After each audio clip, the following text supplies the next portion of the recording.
Welcome back to Serial Killers, the podcast all about the pests, diseases, weeds, and problems of arable crops.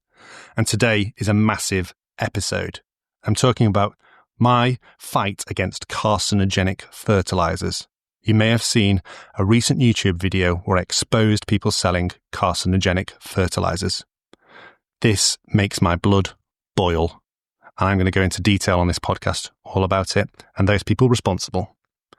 The particular issue is people selling cobalt and nickel fertilizers, with fertilizers being in inverted commas.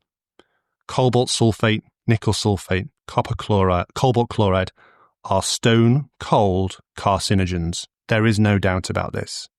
The scientific community and the health authorities all consider these to be carcinogens. Even worse than that, they are residual. They stay around in the soil. If you inhale spray drift containing these products, they will stay in your lungs as a carcinogen. Now compare that to something like glyphosate. Debatable whether it's a carcinogen or not.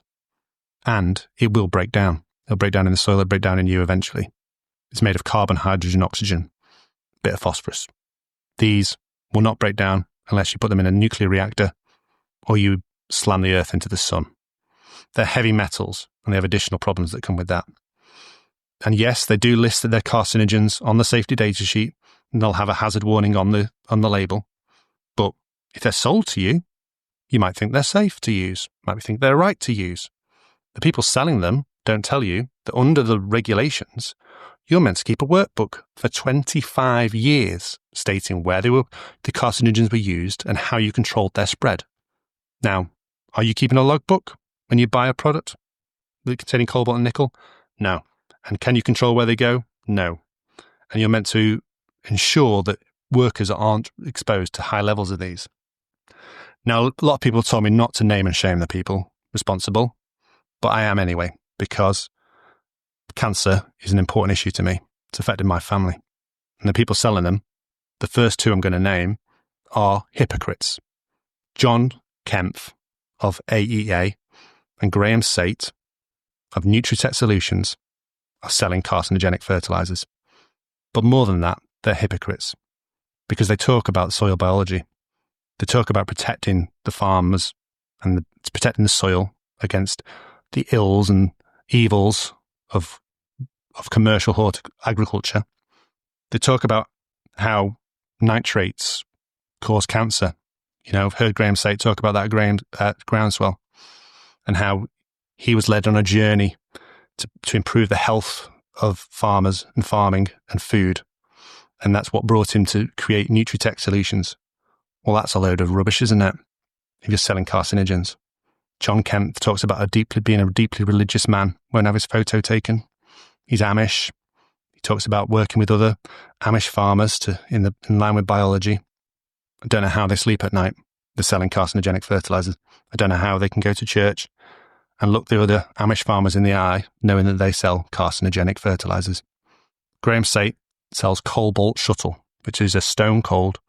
It contains cobalt sulfate, which is a stone cold carcinogen. John Kempf has 7 products containing carcinogens, with his micronutrient and his cobalt products being the worst.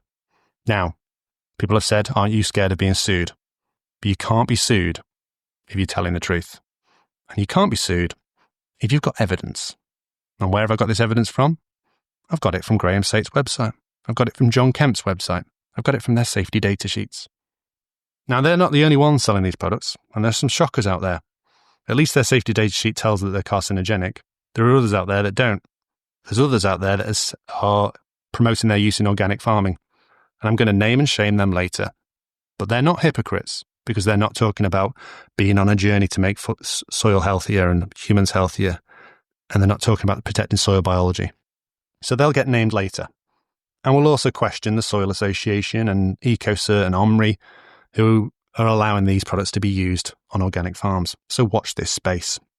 Now, why am I doing it? I want to prevent a lung cancer explosion in 10 to 20 years. People are looking, journalists and scientists are looking for a reason in spikes in cancer around the world, in the Western world, pointing the fingers at certain agricultural inputs or GM crops. Let's start by looking at the use of carcinogenic fertilizers. Let's raid these companies and find out which farms they've been going on and how much they knew about them being carcinogenic. When you see Graeme Sait or John Kempf, if they come back to Groundswell or any other trade shows around the world or farming events, ask them, is it true you're selling carcinogenic products? How does that square with your biological farming? These are stone cold, residual, get in your lungs, never leave, carcinogens. We need to shame these people and to stop them. Now, John Kemp's response has been to block me on Twitter. He hasn't stopped selling them. He hasn't addressed the issue. Now, I did name one other person, two other people. One's since retired, and one person has said he's going to carry on selling them.